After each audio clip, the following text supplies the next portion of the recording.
एकूणच भारतीय जनता पक्ष, मी त्याला बोगस जनता पार्टी म्हणतो, यांचं देशभक्तीचं हे ढोंग उघडं पडलेलं आहे.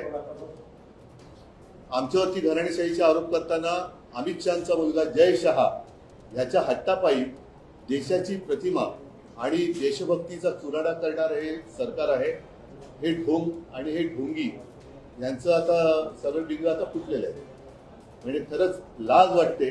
एक कणखरपणा दाखवायला पाहिजे होता. नाही खेळणार, काय झालं असतं परत एशिया कप आम्ही नाही खेळणार. कारण मी गेल्या वेळेला आपल्याशी बोललो होतो तेव्हाही मी हा मुद्दा अधोरेखित केला होता, तो परत आज बोलतोय.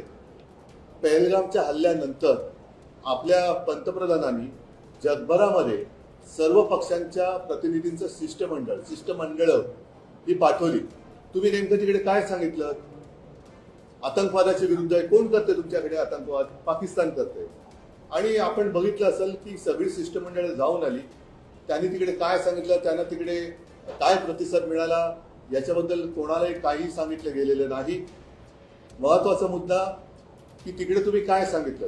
पाकिस्तान आतंकवाद करतोय आमच्या देशात असं जर का सांगितलं असेल आणि तसं असावं अशी आमची एक कल्पना आहे, तर जगातली इतर राष्ट्र ते आपल्या हिंदुस्थानच्या पाठी उभी का नाही राहिली? आणि त्याचं उत्तर आता तुम्हाला मिळेल की ज्या तोंडाने आपण सांगितलं की आमच्या देशामध्ये पाकिस्तान दहशतवाद फैलावतो आहे, दहशतवाद करतो आहे, आमच्या नागरिकांची निष्पाप निरपराध नागरिकांची तो बळी घेतो आहे, हे सांगितल्यानंतर 1 महिना 2 महिन्या 4 महिन्यामध्ये तुम्ही सगळं काही विसरून त्या पाकिस्तानबरोबर क्रिकेट खेळणार असाल तर जग तुम्हाला हाच प्रश्न विचारेल की एकदा नक्की ठरवा ना की तुम्ही पाकिस्तानचे मित्र आहात की शत्रू आहात. आणि जर का शत्रू असाल तर सगळे संबंध तोडा, मग आम्ही तुमच्या मागे उभे राहतो. नाहीतर आम्ही त्या पाकिस्तानच्या विरुद्ध उभे राहायचं आणि तुम्हीच पाकिस्तानकडे जाऊन केक खाऊन यायचा.